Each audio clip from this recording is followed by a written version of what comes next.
ملاقات کرنے کے دوران، گپ شپ اور اسی طرح بات چیت کرنے کے دوران آپ اپنے منہ سے نکلنے والے الفاظ پر غور کرو. ایسے ہمیشہ الفاظ کا چناؤ کرو کہ جو الفاظ دوسروں کے دل میں محبت پیدا کرتے ہیں. اکثر اوقات آپ ایسے الفاظ بولتے ہیں کہ وہ الفاظ دوسروں کے دلوں پر زخم کر دیتے ہیں، چوٹ لگا دیتے ہیں. دوسروں کے دل میں وہ آپ کے الفاظ نفرت پیدا کر دیتے ہیں. ایک بادشاہ کو، مجھے یہاں ایک بڑی پیاری مثال ہے کہ ایک بادشاہ کو ایک دن ایک خواب آیا. خواب میں بادشاہ کیا دیکھتا ہے کہ بادشاہ کے منہ سے سارے دانت گر کر ٹوٹ گئے.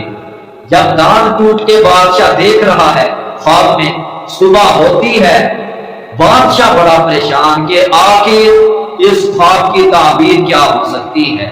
بادشاہ نے ایک معبر خواب کی تعبیر بیان کرنے والے شخص کو بلایا. جب وہ معبر آتا ہے تو بادشاہ اسے اپنا خواب سناتا ہے.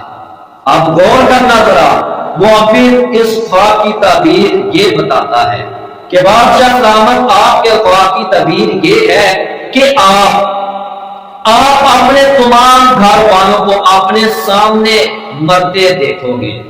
یعنی کہ آپ کے گھر والے، اے بادشاہ سلامت، آپ کے گھر والے سارے آپ کے سامنے مر جائیں گے. بادشاہ بڑا پریشان، غصہ آیا. بادشاہ نے کہا اسے قتل کر دو، یہ کیسی بات کر رہا ہے.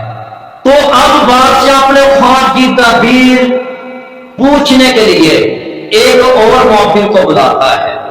جب بلایا اسے بھی اپنا یہی خواب سنایا تو دوسرے معبر کے الفاظ پر غور کرنا. پہلے نے تو یہ کہا کہ بادشاہ تیرے گھر والے سارے تیرے سامنے مریں گے.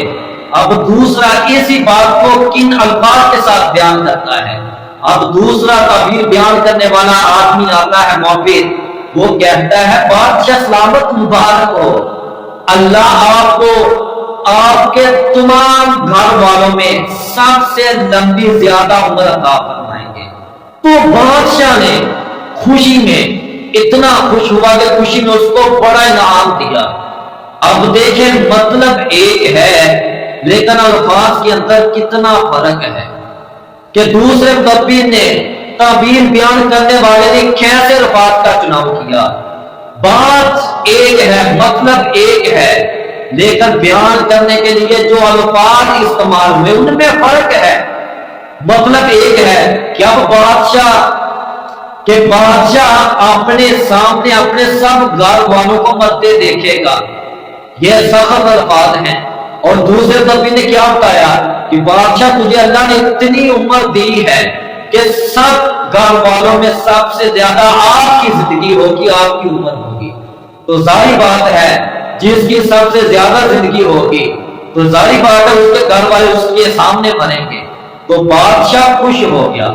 تو بھائیو یاد رکھنا، آپ کا ایک ایک الفاظ کسی کے لیے مرہم بھی بن سکتا ہے اور کسی کے لیے زخم بھی بن سکتا ہے.